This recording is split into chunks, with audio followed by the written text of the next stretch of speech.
मतीन साहब, लॉन्ग मार्च के हवाले से हमारी गुफ्तगू चल रही थी। आपको नहीं लगता कि हालात इस हद तक गैर मामूली हैं कि 25 मई के वाक़यात को सामने रखते हुए खान साहब ने एक ही रात के अंदर अपने इस मार्च को ख़त्म कर दिया था?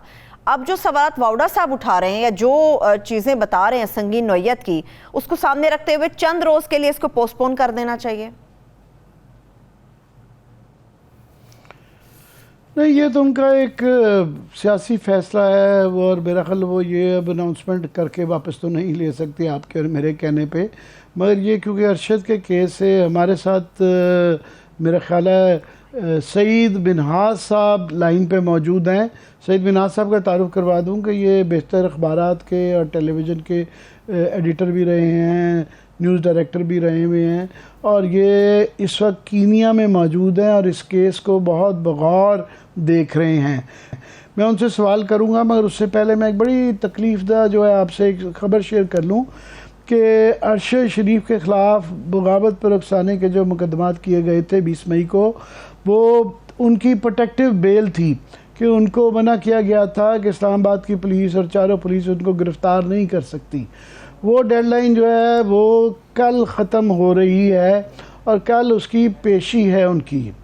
तो अब ये इतनी तकलीफ़देह बात है कि ये पुलिस के लिए यही कसर रह गई है कि उसके जस्द खाकी को जाके गिरफ़्तार कर लें।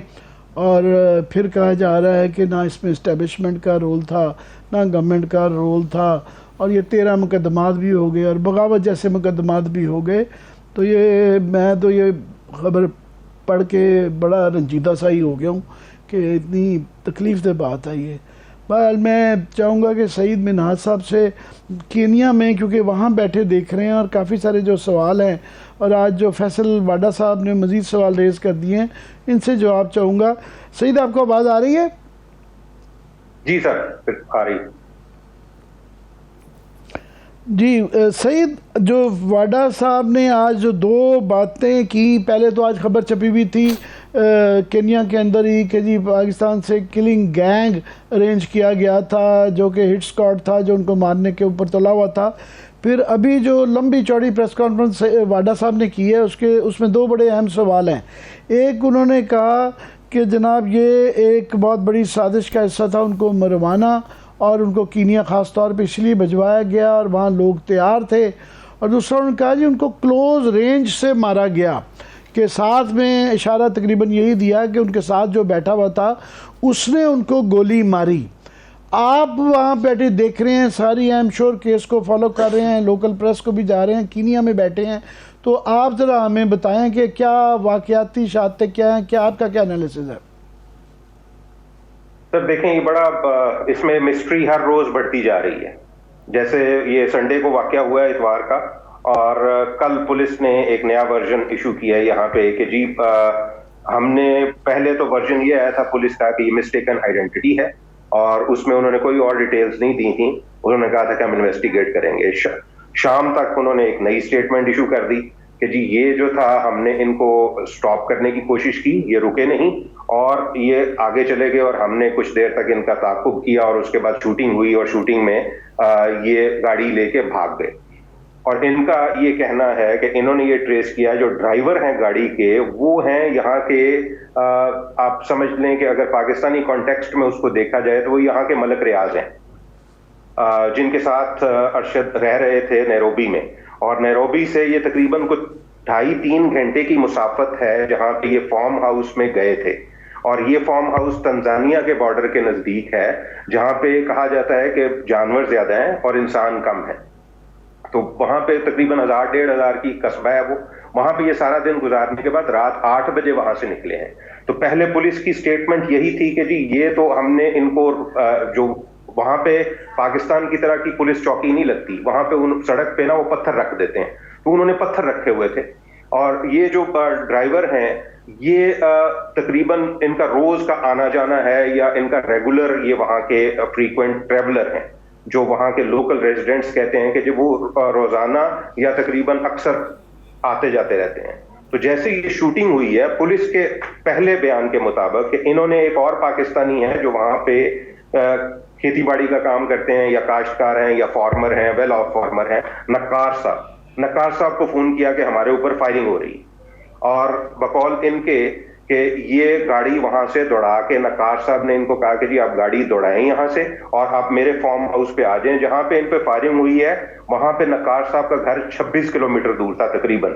ये यहाँ के मीडिया रिपोर्ट कर रहा है, जो अब वो इन्वेस्टिगेट कर रहे हैं। लेकिन पुलिस कह रही है कि जी गाड़ी हमें 12 किलोमीटर के बाद, जहां पे चेक पोस्ट थी जहां पे फायरिंग हुई, वहां से 12 किलोमीटर के बाद गाड़ी अबेंडन हुई मिली। यानी कि गाड़ी में ऑक्यूपेंट्स नहीं थे, ड्राइवर भी नहीं था, और अगर डेड बॉडी थी तो डेड बॉडी भी नहीं थी वहां पे। तो पुलिस का और ये जो मौकफ है, ये सारे के सारे अब इस चीज को बढ़ाते जा रहे हैं। और साबिक गवर्नर हैं नैरोबी के, उन्होंने आज ये बयान दिया है कि यहाँ पे डेथ स्क्वाड्स आए हुए हैं पाकिस्तान से, जो इस चीज को रोकना चाह रहे थे कि अरशद शायद एक ऐसे गैंग को एक्सपोज करना चाह रहा था जो मनी लॉन्ड्रिंग में इन्वॉल्व था पाकिस्तान से, जिसमें सियासतदान भी शामिल थे और कुछ और भी अशराफिया शामिल थे और कुछ बड़े ओहदेदार शामिल थे पाकिस्तान के सिटिंग गवर्नमेंट के और सिटिंग बड़े ओहदों के। उनको उनका काम यहाँ पे जो कार डीलर्स हैं या कार के थ्रू जो ये इंपोर्ट और एक्सपोर्ट का काम है, उनके थ्रू वो किस तरह मनी लॉन्ड्रिंग कर रहे थे। तो इस चीज को ये गवर्नर साबक जो नैरोबी के हैं, उन्होंने आज एक स्टेटमेंट इशू की है कि इसमें पुलिस का कोई कसूर नहीं है और ये पुलिस पे डाला जा रहा है और पुलिस के पीछे पसे पुश्ता यहाँ पे कोई गैंग्स आए हुए हैं जिन्होंने ये काम किया है और उनका यही ख्याल है। अब ये सारी की सारी चीजें के अंदर एक और जो चीज आई है वो आपने शायद देखी होगी कि ये टोटल लैंड क्रूजर के अंदर सवार थे और जो गाड़ी गुम हुई है, जो पुलिस के पहले वर्जन के मुताबिक कि गाड़ी जो है एक कार जैकिंग के इशू के ऊपर वायरस चली और पुलिस को अलर्ट किया गया कि जी इस तरह एक बच्चा है छोटा जो कि गाड़ी के अंदर है और वो गाड़ी मर्सिडीज है। अब मर्सिडीज और लैंड क्रूजर की मिस्टेकन आइडेंटिटी समझ में नहीं आ रही और यहाँ का मीडिया भी इस चीज को उठा रहा है। ये काफी सारी तफसीलात, ये सारी तफसीलात यहाँ पे आ चुकी हुई हैं, मगर आपने 2-3 बातें जो की हैं वो उसकी यहाँ पे रिपोर्ट नहीं हुआ। एक तो ये आपने बताया है कि ये उस जहाँ पे वो नाका था उससे 12 किलोमीटर दूर गाड़ी दस्तयाब हुई है और उस वक्त जब वो दस्तयाब हुई है उसके अंदर ना ड्राइवर मौजूद था और ना उसके अंदर जो है बॉडी मौजूद थी। तो ये एक नई चीज़ है, यहाँ पे ये रिपोर्ट नहीं हुई। दूसरे आपने कहा कि वो शख्स जिसके पास ये ठहरे हुए थे वो बहुत ताकतवर था, वहाँ का बड़ा पावरफुल आदमी है। तीसरा लास्टली कि अरशद बेचारा तो अपनी जान बचाता यहाँ से पाकिस्तान से भागा, दुबई से भागा, तो सारे दोस्तों की बात हो रही थी, वो किसी स्टोरी को ऊपर काम नहीं कर रहा था, वो तो इस वक्त सर्वाइवल का मसला था उसका। ये एंगल में आप कितनी जान देखते हैं तीनों चीज़ों में? देखें ये जो गवर्नर है ना, गवर्नर यहाँ पे अभी इलेक्शन हारा है पिछले दिनों में, तो नेचुरली उसका जो है वो उसका अगर बयान का अगर आप एनालिसिस करेंगे तो वो मोर पॉलिटिकल बयान है जो पुलिस की फेवर में है, ताकि उसके ऊपर करप्शन के चार्जेस ऑलरेडी हैं गवर्नर के ऊपर भी, यहाँ के गवर्नर के ऊपर। तो वो जो स्टेटमेंट है उसको तो वो श्राउड हो जाता है इस चक्कर में कि वो अपनी जान बचाने के लिए पुलिस के हक में एक उसने बयान दिया है जो उसका टिल्ट कर रहा है कि जी पुलिस का कसूर कोई नहीं है, ये तो गैंग्स हैं, ये तो गेम ही और है और इस गेम के अंदर कार डीलर्स इन्वॉल्व हैं जिनके थ्रू मनी लॉन्ड्रिंग हो रही थी। तो वो तो गेम को किसी और तरफ लेके जा रहा है। लेकिन ये जो आपने बात की है ना, ये 26 किलोमीटर पुलिस कह रही है कि जहां पे इसने फोन किया, वो फोन कैसे इनको पता चला कि उसने फोन किया है? क्योंकि वो बंदा उसको तो खराज तक नहीं आई, जो बंदा साथ बैठा हुआ है ड्राइवर है जो यहाँ का इन्फ्लुएंशियल है, उसको पता है कि यहाँ पे पुलिस नाके किस तरह के होते हैं, पुलिस ने रोकना है तो किस तरह से रोकना है। दूसरी बात, खुर्रम, जी खुर्रम अहमद नाम है जिसको शुरू में यहाँ का मीडिया उनका भाई बताता रहा है, लेकिन कल से वो उनको भाई नहीं कह रहे, वो कह रहे हैं कि जी वो यहाँ का एक लोकल इन्फ्लुएंशियल है।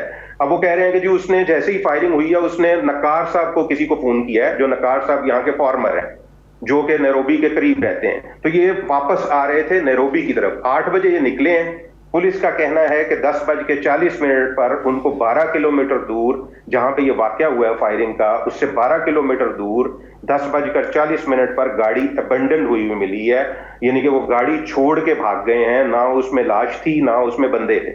जबकि इन अहमद साहब का कहना यह है, जो ड्राइवर हैं, ये कह रहे हैं कि जी हम गाड़ी ड्राइव करते हुए नक्कार साहब के रेजिडेंस पे पहुंचे हैं। वहां पे जब मैंने जाके मुझे होश आई है तो मैंने देखा है कि अरशद तो उसको गोली लगी और वो तो चल बसा है ऑलरेडी। तो ये 2 वर्जन्स जो हैं, अब इसके ऊपर इनकी एक इन्वेस्टिगेशन चल रही है यहाँ पे नैरोबी की। मैं एक सवाल आमिर साहब आपकी इजाजत से करना चाह रही हूँ सईद मिनाज साहब से। सईद मिनाज साहब, आप कह रहे हैं कि एक गवर्नर जो है साबिक नैरोबी के, उन्होंने कहा कि पुलिस का रोल नहीं है, फिर आपने बताया कि उनके मुताबिक कुछ डेथ स्क्वाड्स हैं जो पाकिस्तान से आए, तो कीनिया की जो पुलिस है वो इसको एक्सेप्ट क्यों कर रही है सरकारी सतह पर कि जी हमारी गलती है और हम लोगों से गलती के साथ ये सारा मामला हुआ? वो लोग तो एक्सेप्ट कर रहे हैं सरकारी सतह पर। इनका एक और चीज शायद आपके सामने आई हो कि कल पुलिस ने जहां पे ये कहा कि जी गाड़ी हमें अबंडन मिली है, साथ में उन्होंने कहा कि जी अंदर से फायरिंग हुई है, यानी कि अरशद शरीफ की गाड़ी के अंदर से उन पे पुलिस पे फायर किया गया और पुलिस का एक कांस्टेबल जख्मी भी हुआ है। तो ये मोर और लेस वही कह रहा हूं कि जितनी क्रेडिबिलिटी पाकिस्तानी पुलिस की है उतनी ही क्रेडिबिलिटी इनकी पुलिस की भी है। और इस चीज को अभी तक ये भी लास्ट क्वेश्चन सही आमिर साहब, यहाँ पे ये बड़ा एक